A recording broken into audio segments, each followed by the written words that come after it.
we're going to look at the top 10 NFL tight ends of this year. 10 through 1, we got some honorable mentions. We're just going to slide in there just because there's not many, so we might as well try to fit a whole video in there. Also, it is almost time for football, so I need to get going on all these videos. If I can get it done by the end of opening day, I will. If not, I'll still make it over. Overall, tight ends, they're very valuable. They're more like receivers now. They will block. I mean, some of them will. But for the most part, great tight ends can catch. They have hands. They can block. And they're just a big body receiver for the quarterback to throw it to. And so the very best of the best are going to be in this list. And some of them are relevant, and some of them will continue to be relevant. Some of them are digressing, but we'll see how this goes. We start with the honorable mention, Kmet. First of all, young guy, young tight end with another rebuilding team that's got pieces around them that can make it work, from a DJ Moore to a Justin Fields to a Deontay Foreman to a Mooney, to a Chase Claypool. There's a lot of guys that are there in that roster that are unproven, that people think of them as they're all right. I feel like they can take it to the next level. I feel like this team can make a playoff run. I mean, their defense is just out of. It's not the best, right? So there's a lot of some names that I think are fantastic. Some names that I'm not too familiar with. So this is an experiment for this team. I mean, they can just keep building. I do believe they can be a playoff team. Anyway, before this is over, Kmet is 24 years old, 3 years in the league, 5 years, $52.99 million left in his deal. 17 games played and started. 50 receptions, 544 receiving yards, 7 touchdowns, 10.9 yards per reception, 32 yards a game, 1 fumble. Not explosive numbers, not fantastic numbers, but here's honorable mention. I'm telling you right now, the list is thin with tight ends, but this is one of the guys that I think could have a big year this coming year. I think if Justin Fields plays his card right, I feel like he'll be throwing it to him a lot, and I do believe that he's going to be a top 10 tight end pretty soon. It's going to take time and just a lot of development, and that's what it is, man. He's still young. I still think he's a great tight end. I think he will do much better things in this league, and he's a Notre Dame tight end. You can't count him out, and Kmet deserves to be relevant right now. The other honorable mention that I got going on here is Dawson Knox, the Buffalo Bills receiver. I don't know about so much of his production. I don't know if Dalton Kincaid's going to come in there and be the number 1 tight end target and take Dawson Knox's job. I'm not sure about, I haven't really watched preseason that much to really tell, but all I know is that his thing could fluctuate. He might not even be on an honorable mention list next year. I mean, who knows? But what he did, the body work that he's done this past year for the amount of games that he played, I do believe he was one of Josh Allen's favorite targets. He just never got to throw it to him as much, just because there's so many targets to really throw it to, man. Gabe Davis, McKenzie, Stephon Diggs, you're going to have guys like a Devin Singletary when he was there, so Dawson Knox was one of those guys, man, a reliable guy, definitely in the end zone, so overall, he's a great receiver, man. He's still young, 26 years old, 4 years in the league, 4 years, $46.55 million left, so I would imagine they're going to use him a lot, or a decent amount, right, if they're going to pay him that much, or they'll just trade him if Dalton Kincaid becomes Dalton Kincaid's potential. But Dawson Knox, 15 games played and started, 48 receptions, 517 yards, 6 touchdowns, 10.8 yards per reception, 34.5 yards per game, 0 fumbles in the playoffs. They played the 2 playoff games, wild card against Miami, lost to the Bengals. 2 games played, 8 receptions, 85 yards, 1 touchdown, 10.6 yards per reception, 42.5 yards per game, 0 fumbles. He was a Pro Bowler this year. Again, numbers are not eye-popping. It's not something that's like, whoa, that's crazy stuff, but he has been having a great year, and he should have an honorable mention on his name, and we'll see what he does this year, man. I hope that he continues to strive and continue to be a better tight end, and maybe have a 2 tight end package out there with Dalton Kincaid. So, overall, great stuff from him. I do like watching him.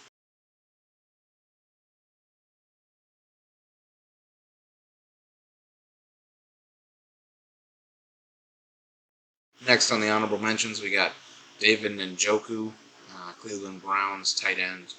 A solid guy, underrated. Not many people talk about Njoku. I think people have hyped him up. And he's had some okay years in this league.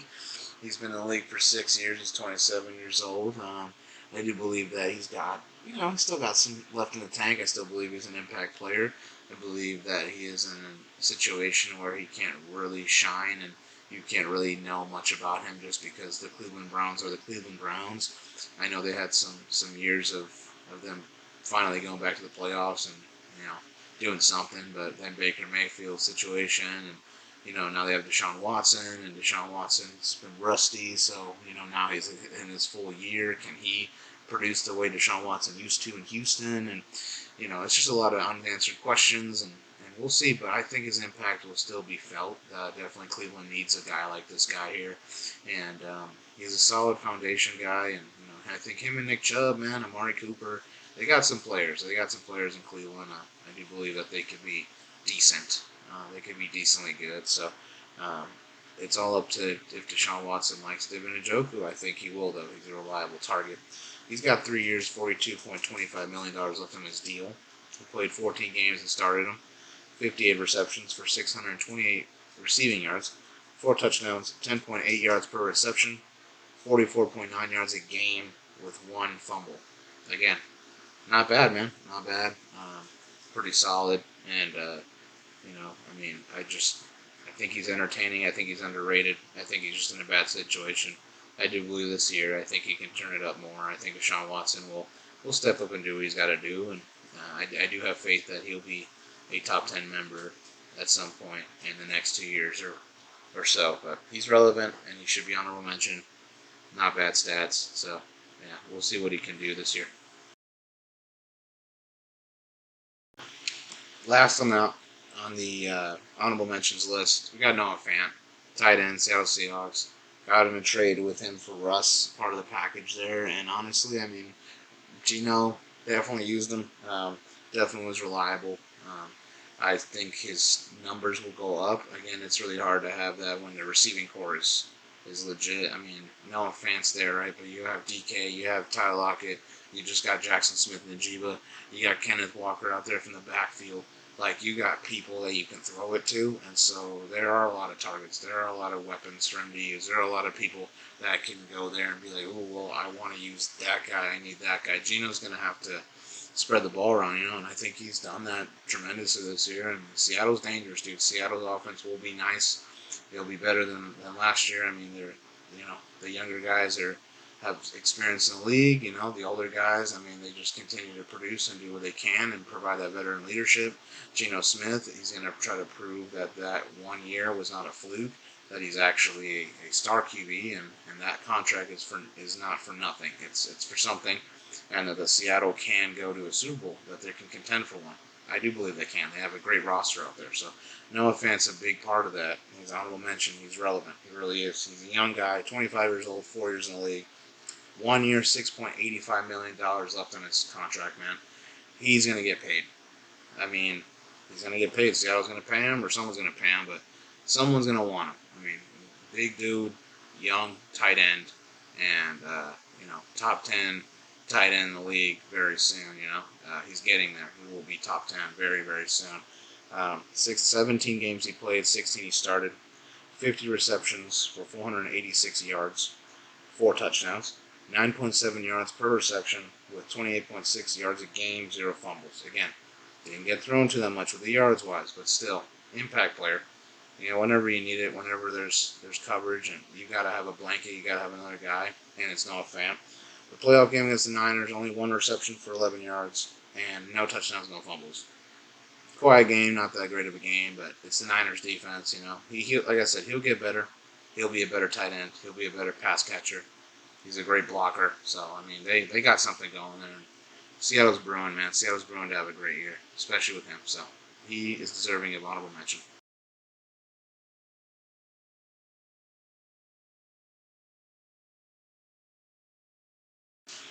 All right, we start this list with a controversial take.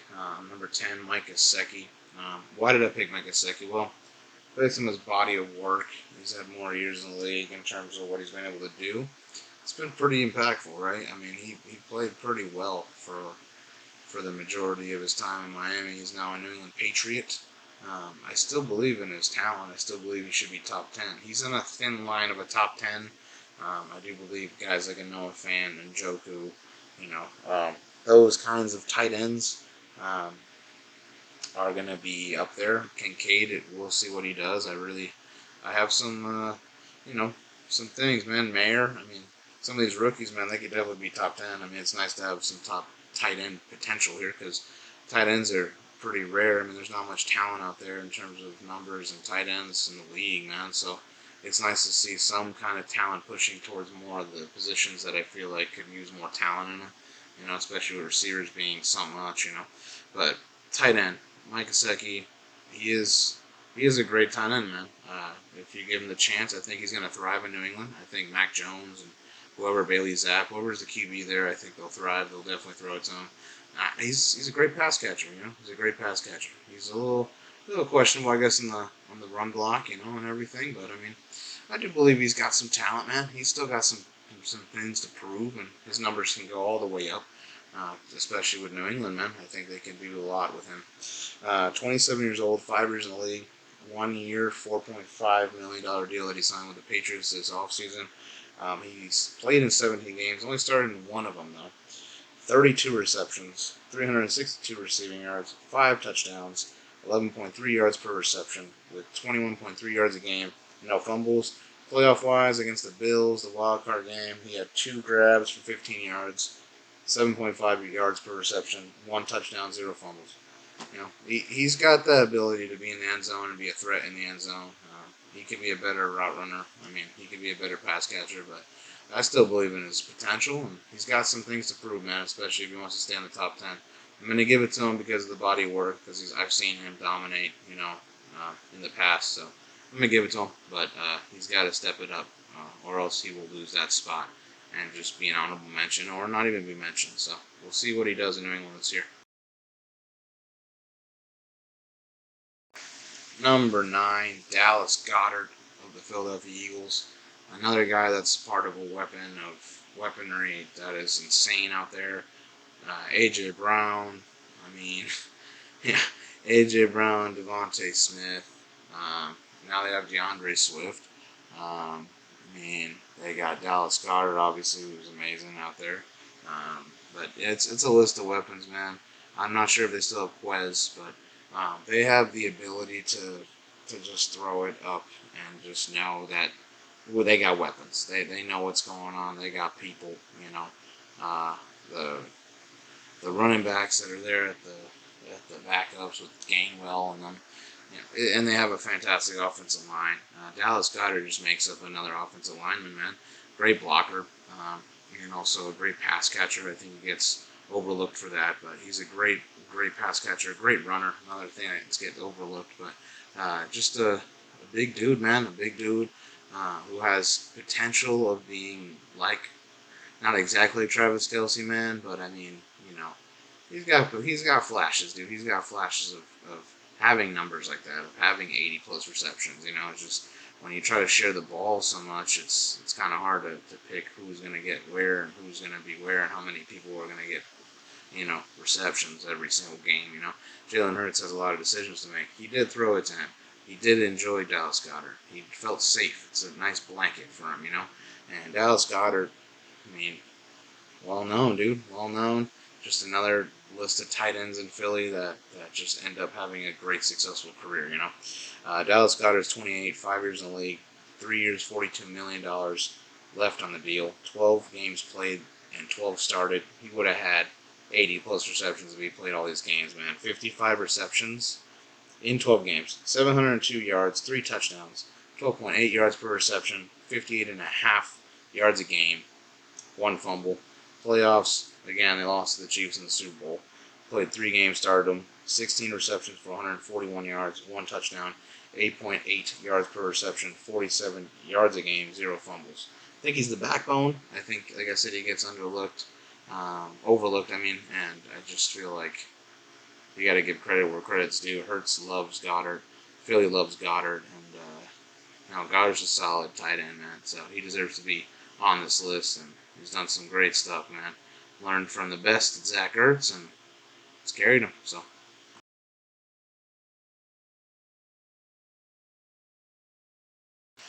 number 8, Evan Ingram This is a guy that I was cheering for a long time, man. I mean, he was with the Giants for a little bit. He was okay. I mean, he had potential. You could see the potential in him, and he just wasn't able to kind of get um, his career started. It doesn't help when that Giants organization, when he was there, was disorganized and not a real QB was there, and development things and everything. Daniel Jones is not the Daniel Jones over there. So I mean, overall, I mean, there was just a lot of uncertainty that he didn't get to have, which Trevor Lawrence brings to him in Jacksonville. Man, he will give him the ball. Trevor Lawrence loves Evan Ingram. He looks for him all the time. I mean, if he doesn't have a read down the field, he's gonna dump it off to one of the running backs, or he'll look at Evan Ingram and say, "Oh, this guy, I know this guy can pick up yards," and he did that. He had a great year. Honestly, surprisingly, didn't have a Pro Bowl in his name or anything like that. But I mean, he's gonna be there. He's gonna have Pro Bowls, and he's gonna have years where he can have possible All Pros. Excuse me, All Pros on him. So this is a guy that's underrated, and I mean, he's just fun to watch, man. He's a great tight end, great at the position, and one of those guys that you gotta sit and just watch and just admire his ability, man, his playing style. He's a guy, man. He's a guy. He's a dude. He's a great football player. So Evan Ingram, I mean, he's number 8, 29 years old, 6 years in the league, 3 years, $41.25 million that he signed this offseason. Well deserved, by the way, from the season that he had. It's made Jacksonville into a contender, man, with him in there. In the season, 17 games he played, 14 that he started, 73 receptions, 766 receiving yards, 4 receiving touchdowns, 10.5 yards of reception, 45.1 yards a game with no fumbles. In the playoffs, the 2 games, lost to the Chiefs in the divisional, 12 receptions for 124 yards, 1 touchdown, 10.3 yards per reception, 62 yards a game, no fumbles. Again, it's the guy you want, man. It's the guy you want in your receiving corps. I think Jacksonville will have a great year. I think they will win the AFC South. A, the division's weak, but also B, Jacksonville stepped up and they've done what they had to do to get pieces they needed. And I think this is a good time. This is a good time to be a Jacksonville Jaguars fan, and they will definitely make the playoffs. How far they go is all depending on guys like Trevor Lawrence, but it also depends on how Evan Ingram produces. So he should be in this top 10. No way that he wouldn't be on it. I am so happy, and I'm just really excited to see what his development is this year, and how he steps up, and how many grabs he's gonna have, man. How's his stat numbers gonna be, and will he climb up on these rankings, or will he stay the same, or will he go down? We'll see how it goes, but I do have faith that Evan Ingram will be here again next year. All right, number 7, Kyle Pitts. So these next 2 actually came from the same draft class, man. Not Evan Ingram, number 7, and number 6. So thank God, because the tight end talent was definitely running low, and these guys rejuvenated it. I'm going to say right now, Kyle Pitts had a pretty bad sophomore year. A, he only played 10 games, so give him a break. B, he didn't have a solid foundation at all when it comes to QB, when it comes to being a Falcon, man. This is an organization that's rebuilding, and they've needed pieces, and they still need pieces, but they're getting there.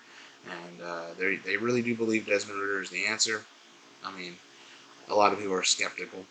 I'm skeptical. I'm not sure, though. I mean, I can't really say until he puts on the pads on Sunday, which, again, is coming up this Sunday. So, overall, this is a team that, is going to need some ignition in that offense, And I think Bijan Robinson, that's a huge sign. That's a huge draft pick for them to sign, and so I think that's great. Drake London, I think, is going to be a great receiver in this league. Even though he was an honorable mention for me, he's going to be there. He's going to be top 10, I'm sure. It depends on how Desmond Ridder plays and what they're going to do there, because if they do waste that talent, they're all going to go. So if Kyle Pitts doesn't have much left on his contract, he will definitely dip out for a team that really needs a Super Bowl contending, position at tight end that's missing. They'll grab him, and Kyle Pitts will be an immediate impact just because whoever the QB is, they will make him look amazing, and he already is amazing. He's pretty much another wide receiver, man. He's incredibly athletic, and he's just a generational guy that I think is overlooked again. We need to look more at Kyle Pitts, man. So hopefully he stays healthy. He is 22 years old, 2 years in the league, 2 years, $8.79 million left in his deal. 10 games played and started. Again, how many games, right? 28 receptions, 356 yards, 2 touchdowns, 12.7 yards per reception, 35.6 yards a game, no fumbles.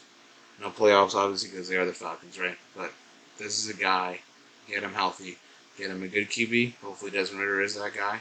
He will ignite. He will ignite. He will get 100-plus reception. He will be a Travis Kelce. Definitely should be higher, will be higher, and I expect great things from him. I hope Atlanta does not ruin that for him. I hope they step it up. I hope Desmond Ridder becomes Desmond Ridder that we think he can be, and I can't wait to see him play this year. Alright, last on the list for this part 1 is number 6, Pat Freiermuth, Heath Miller 2.0. Just a new Pittsburgh Steelers tight end that's going to ruin Baltimore fans like myself for a long time, and I'm salty about it, but I can't say anything anything critical on Pat Freiermuth, just to keep balling out, to keep improving, and to keep being that blanket for Kenny Pickett in this full year that he's going to be playing, And I think the upside for this Pittsburgh Steelers team is definitely higher than last year. I think they have more studs on their team. I think they've improved with the offseason. And I think Freiermuth is going to improve tremendously. I think he'll be top 5 tight end in the league by the end of this year, really, just because of what he's been able to do, man. He is a wrecking ball. He's a reliable target, and he's a playmaker, man. And he's got flashes of some great baller skills, man, and just a great pass catcher, great blocker, just tough. A Pittsburgh Steeler, man, coming out of Iowa, So Pat Freiermuth, he came in the same class with Kyle Pitts. Again, tremendous class for that, to bring 2 tight ends that have brought the tight end position back to something, 24 years, 2 years in the league, 2 years, $2.69 million left in his deal, so he'll be getting paid. 16 games he played, 8 he started. Again, he's still young, so they're still trying to use him. They will definitely be using him full-time next year, I guarantee it. 62 receptions for 732 yards, 2 touchdowns, 11.6 yards per reception, 45.8 yards a game, and 0 fumbles. No playoffs for the Pittsburgh Steelers this year, but that doesn't deter what he did this year. He is a future Pro Bowler. I think he's a future All-Pro guy with the way he is, and I could see him. I could see him doing first-team All-Pro, man. I could see him being, top 3 tight end in the league, especially with Kittle and Kelce kind of aging, right? So we'll see how it goes. But Freiermuth, he's on the up and up, and Pittsburgh should be happy. As much as I want to say I hate it, and I do hate that there's talent there. There is talent there. Freiermuth is one of them, and they should be happy about the talent they got with him. So good on him, and he's number 6 right now, but he's going to climb up. He's definitely going to climb up even higher. Him and Pittsburgh, if they continue to produce the way they should.